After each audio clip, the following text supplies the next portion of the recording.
He was the kind of boyfriend your mother prays you meet, punctual, polite, and lethal. I learned that last part inside his trunk. No light, just the smell of his cologne from our first date, and the little bracelet he tied on my wrist, for luck, a neat loop of red thread digging into my skin. He never believed in luck, only knots. 48 hours earlier, Adrian looked like a soft landing. Good morning texts. Coffee exactly right. Questions about my deadlines like he was studying for a test on me. By Friday, he was cooking in my kitchen, smiling like the ending was already happy. Close your eyes, he said, and tied a thin red thread around my wrist. The red thread of fate, he whispered, so we don't lose each other. Leah, my best friend, wasn't impressed. He's charming, she said, and rehearsed. Keep your location on, I laughed it off. That laugh didn't age well. The next night he drove. Perfect speed, perfect posture. We'll get there by 7. I hate being late. Over a pothole, his glove box popped open and a small black box slid out. Not a ring, too flat. Inside, 2 slim pins, a folded scrap with a date, and a strand of red thread, identical to mine. Don't snoop, he teased, taking it back. Work stuff. What work? I asked. He smiled like it was a line he'd said before. Set design. I tie things together so they look like they belong. His apartment later was spotless in a way no one actually lives in. No photos, no dents in sofa cushions. One frame print, a map stitched with a looping red line. When he stepped into the hall to take a call, a drawer leaned open, spools of red thread, a ribbon in the same scarlet, a label maker. I shut it fast. When he came back, I said I was cold. He wrapped a scarf like he was finishing a bow. I'll keep you warm, he said. That's my job. The next morning, a headline found me. Local woman missing, Clara Ruiz, last seen at the concert hall. In her final photo, a red bracelet, same shade, same neat knot. My wrist suddenly weighed a ton. Adrian texted, dinner tonight? 6, wear red. I screenshotted the article to Leah. She wrote, block him, come stay with me. I typed, you're right.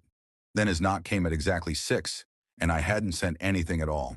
We drove out of the city, no music. Where are we going? I asked. You'll see, he said. Did Clara like red thread too? I said lightly. Silence. Don't watch the news, he answered. It ruins dinner. The next part is fragments. Air, then none.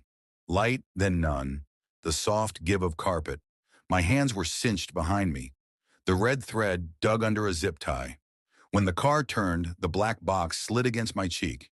Inside the pins. I worked one against the tie. Metal taste. Plastic whisper. Then it gave. Newer cars keep a small promise in the dark. I found it. I waited, counted 3 breaths between passing lights, and pulled. Cold air knifed in. I pushed the trunk wider and rolled into the ditch. Sky, ground, sky. Then I ran. The first door was a gas station under a tired open sign. Call 911, I said. Now. I told the dispatcher my name, his name, the mile marker, the car. Headlights crawled across the window and stopped. He walked in like he was on time for a reservation. Maya, he murmured, gentle. You fell. You scared me. Come on, let's go home. I stepped back so the security camera could see my face. I'm not going anywhere with this man, I said, loud enough for the clerk in the lens.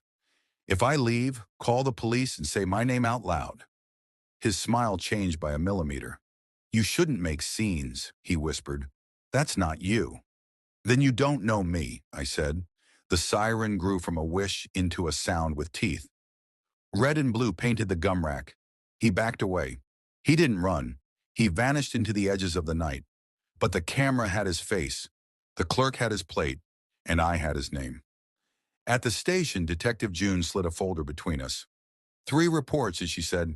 Different cities. Charming, polite, then silence. We never had a thread to connect them. I put the red bracelet on the table. You do now? The dates in his box matched disappearances.